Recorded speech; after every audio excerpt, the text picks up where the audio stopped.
Hello, welcome to another Major Arcana tutorial. Tonight we are doing the Justice card. Justice is actually often assumed to be all about law, order, and many other things. One of them being relationships. Why? Because it links to Libra, and Libra is a zodiac astrological sign that works in compatibility with the Justice card. So Libra, scales of balance there, that will give you a clue. Okay, what does that mean? Libra are air signs, after all, and Justice makes you think it's to do with law. Often, when you are doing a reading, it's probably a good idea to stay well clear of anything legal. No matter how much you feel that the other person really needs it or wants to, it's your own choice, of course. In Justice, we see a woman sitting in an impressive throne. And there are two great pillars yet again. We see that coming up quite a bit. She's dressed in a red robe and she's got a green mantle along that robe. There's a veil hanging behind her and between the two pillars, and that reminds us that it's a bit like the High Priestess. We've seen that before.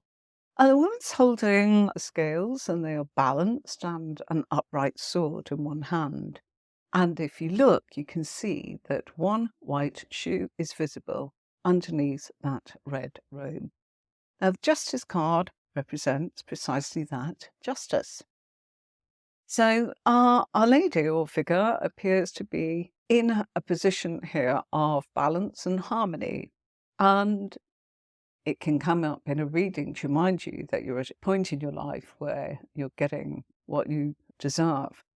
Quite often, the scales are balanced, and we go, what does that mean? If you found yourself in a situation where everything's going really well for you, and it's probably because you've done an awful lot to make that actually happen, contributed to that, okay?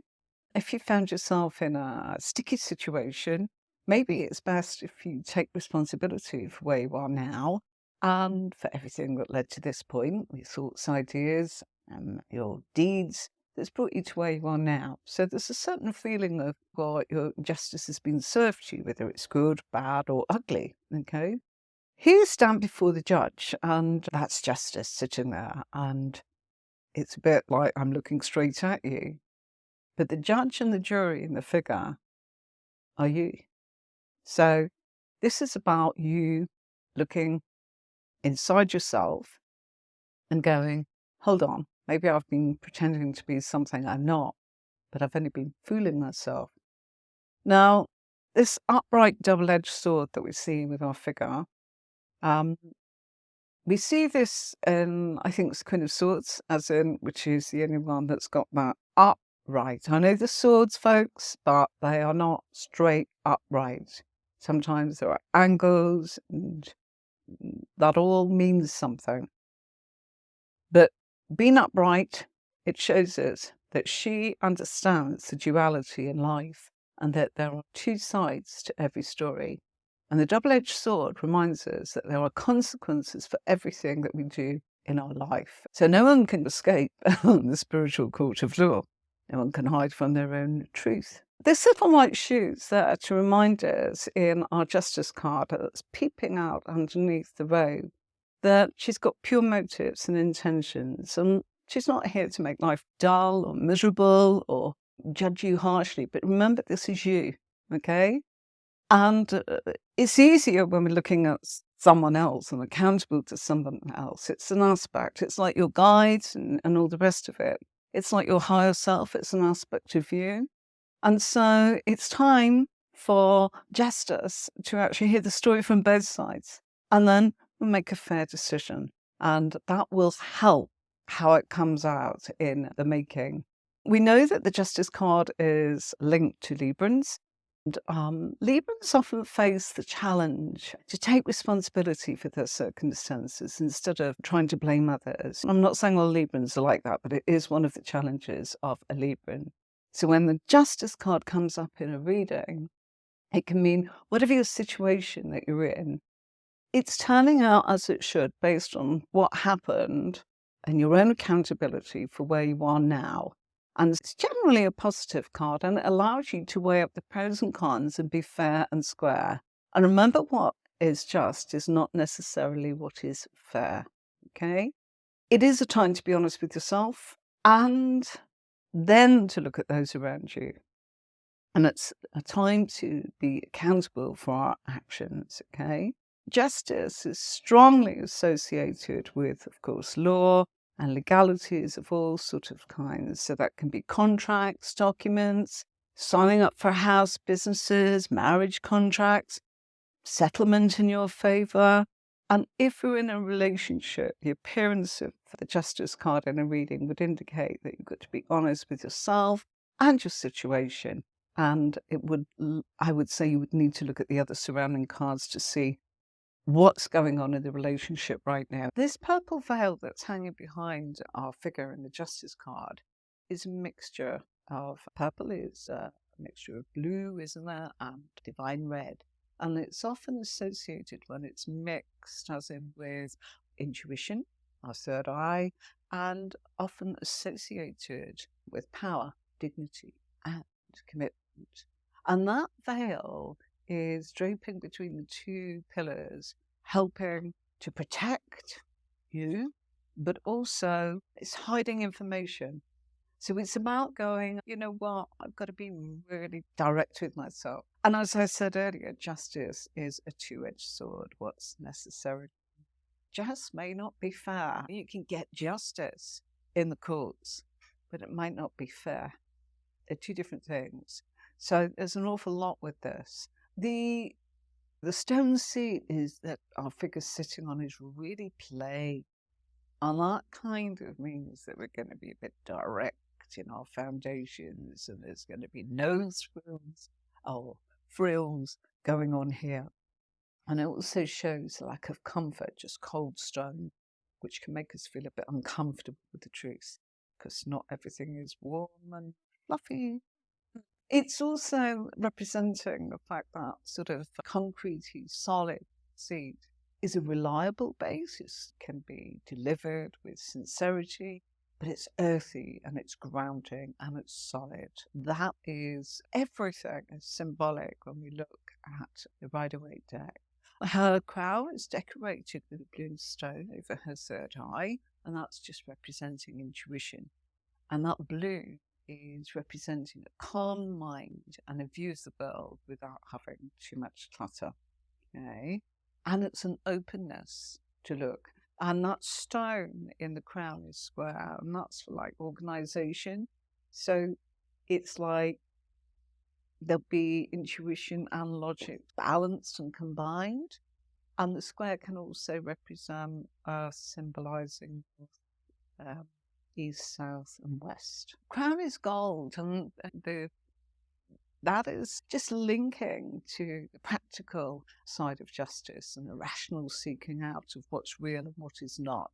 And the blonde hair signifies innocence and youth. The gown is showing a sign of authority and superiority. And the green cloak symbolizes balance and creativity, compassion and harmony. The little white shoe, I just want to say once more, that's popping out beneath the clothing is a reminder of the spiritual consequences of our actions. There is a brooch here in a redstone circle there. Again, it's set in a square, and that covers the heart center, and that shows the inner emotional strength, compassion. The redstone in it is a passion for the truth. The red is always beautifully linked to passion. And there is a little circle in it that kind of shows the circle to be true to oneself and to give us direction and strength. The circle also represents the universe, and the square represents the earth. The balance in the scales is weighing up the pros and cons. And I just want to say that this sword in the right emotional hand is logic, thought, and reasoning. And again, swords representing clarity, how we think, how we speak, how we view reality, and it's our reasoning. It also shows straightforward intellect and decisive action, like cutting. We see a sword, it's always a case of on point. Okay. And the sword, of course, will slice through any illusions or delusions. It can cut both ways. Okay. Beautiful card, the Justice card. All right. one of those where I would actually say we have so much that we can actually apply towards relationships with this card. And that's because we are looking at opposite forces coming together, harmony, duality, external balances from other people, giving us a different perspective. Sometimes people will have a reading and they'll get this come up in House of Relationships, and we can sometimes see that there's a court card there. Maybe it's a page, maybe it's a knight, maybe it's a queen or a king. We will be doing all of those. And I know that people go, oh, God, court cards. No, they're fab. We will make them so much fun, I tell you. But if we are in a position to say that we've got a court card, it is an aspect of the person that's having the reading. It's also an aspect of the person they're asking about. And if they're not asking about anyone, and this comes up in the 7th house, which is relationships. Now, relationships are not always that of the romantic. We can have relationships with people that are incredibly influencing. They can really influence us in our life. They can be an inspiration. They can be the person that actually probably leads you to that door that you're going to walk through. And it may not be, sometimes there's a whole collection of sliding doors afterwards, but they were the person. So people go, oh, yes. And I'm sorry, we all see on the internet, oh, yes, he loves you and this and that and the other. And it's very easy for us to actually do what I would say, the horoscopes or the taroscopes that we all love. We all need a little bit of light-hearted entertainment. When it comes to actually turning around and being a paid reader, clients have a lot of questions and they're not interested in things that are not true, but also they're not interested in your opinion. They're interested in what the cards have to say. And if we know what the cards are telling us, and also it is you are the interpreter. Yeah, you are the interpreter to actually turn around and give that impartial advice and to do so in a firm but kind manner. And know that this could be hard to hear. There's no need to be judgmental or unkind or anything, is there? It's the delivery. You might say, gosh, someone here in your life, and I feel they're a page, so they may be a little inexperienced, but I do feel that they are going to have a huge influence upon your relationships going forwards, whether it's this person in particular. Now, you would be looking for much, much more going on in the reading. And the more cards you put out, I keep saying this all the time, more cards you put out, the more you are building the layers. And it's not about, oh, I didn't like what it said. It's about, where does that belong? So this Justice card's coming up, as I say, in the house of relationships. We don't know if it's a partnership. We don't know if it's a love. But if someone's asked you that and it shows up as that, and then you say, what's their star sign? And they turn around and they say, Aquarius. And you go, ah, I've got Page of Swords in here. Yes, there is a relationship here. How's it going to be? Pages, minor matters. Yeah. So let's see if this is growing. By putting out more, what you're looking for, we'll be doing this, but it's just a little something that's come up tonight because of relationships. We are looking for the fact, sorry, my eCam is just letting me know that my battery on my phone, which I'm not using, is low, so to get rid of that message. So we are looking to see whether somebody elevates from being a page to a knight, or a queen, or a king, because they're growing up. Does that make sense? Yeah? Mm-hmm. If you use your court cards, you can find out whether somebody grows or whether somebody, like snakes and ladders, slides down and goes back down to the bottom of the ladder and has to start climbing again. And that can give you some insight. Don't worry about the suit, because it may be the Page of Swords, and then they turn around and show up as Page of Cups, Knight of Cups, or the other suits, the Wands, or the Pentacles. And I'll be showing you how to do all of that. Fascinating. Absolutely fascinating. And you will find it is incredibly accurate. And always remember, it's an aspect of the person that's having the reading as well. So if you're a Virgo and you're asking about an Aquarius, you've got to pull out your Aquarius cards to find out what's going on. So the more you put them out, and that's where the courses show you how to use this, the beginners, which is all about cards, and then there's the intermediate, which is starting to build your spread, and then advanced is adding more cards, i.e. 12 astrological houses, and how that all works and how you're going to tie it in. And then you've got like this. It's a bit like being a forensic sort of scientist, pulling all the pieces together and fitting the jigsaw. And actually then your intuition will be on fire because of everything else that you know. And so they're going to absolutely adore you because you're giving them impartial evidence of what's going on, how things look. It's like a GPS. Do you want to go the shortcut? Do you want to go the scenic route? Or do you want to turn around and just go on a mystery tour? Or do you want to go the direct route? And that's what this spread will give. So it gives that person all of the keys to be able to look at that. And just as Cardano, people forget it is about partnerships and relationships. And of course, partnerships, many kinds of partnerships, not just friendships, is it? It can be business. So this is a great card when it comes up in business. It will talk about the truth in that, the cause and the effect of that. It will also be that word I've been using tonight, as a reader, that if I was hiring people on the old system platform where I had tarot readers, we were looking for people to give impartial advice, not what they think, and not this, you need to do this. You don't need to do anything. Do you want to try that again? And of course, it's an acquired skill, isn't it? And that the only reason we get there, and of course, we were 24/7. I did it for 15 years. We had 250 readers.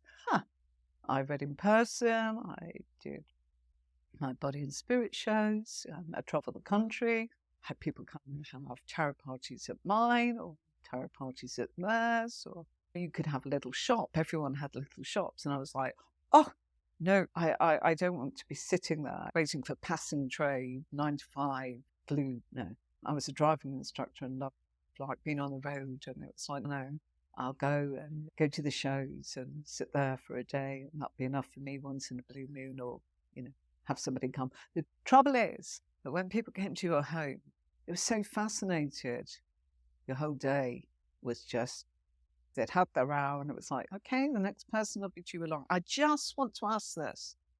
And it was like, how do you say, thumbs up? It's hard, especially if you're soft. And I'm a Cancerian.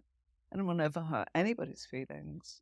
So the internet, and I prefer reading online because it cuts through all of that. I really do. Yeah.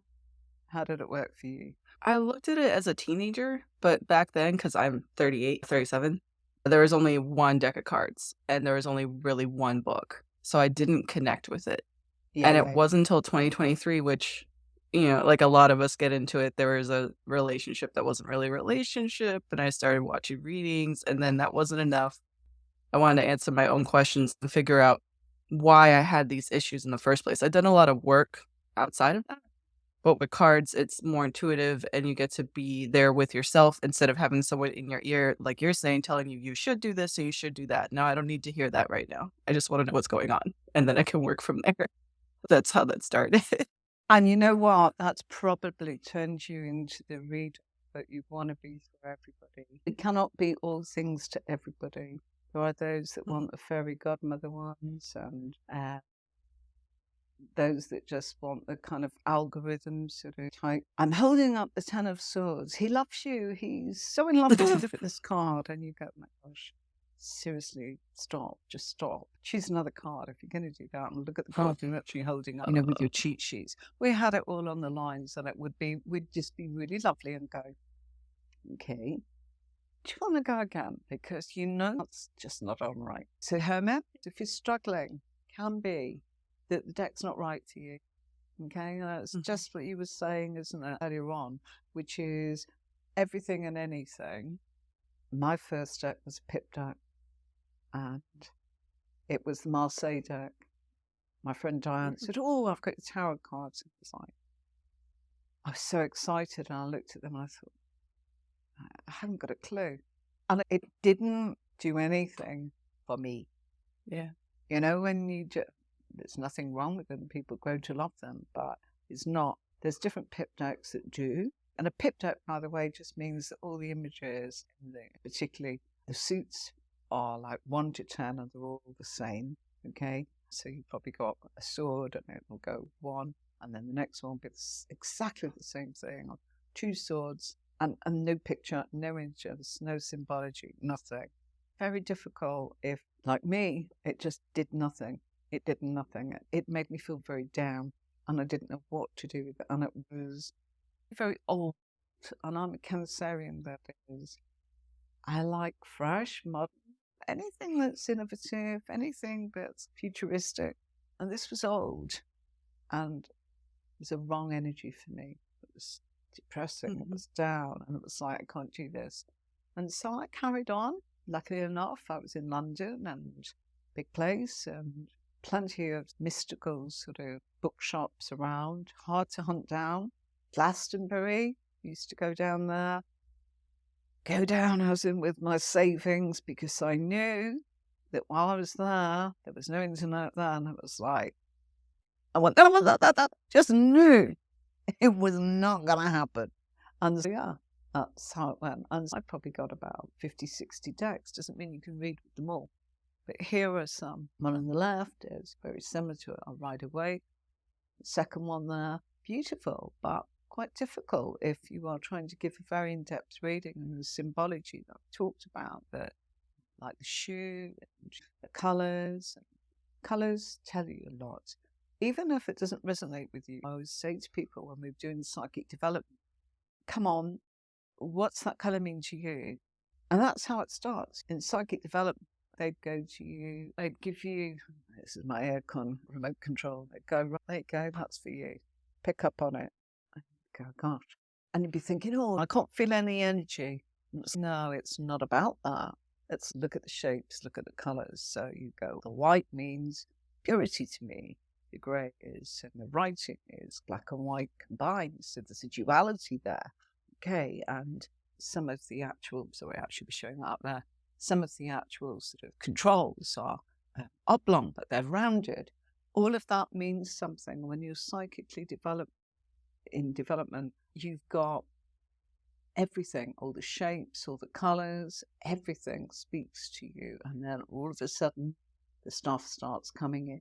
And people work with spirits, yes. I've met my guides and all the rest of it, but I don't like to discuss that because as a modern holistic tarot consultant, it's not for everybody. And it's certainly scared the pants off of me as well, even though I was curious.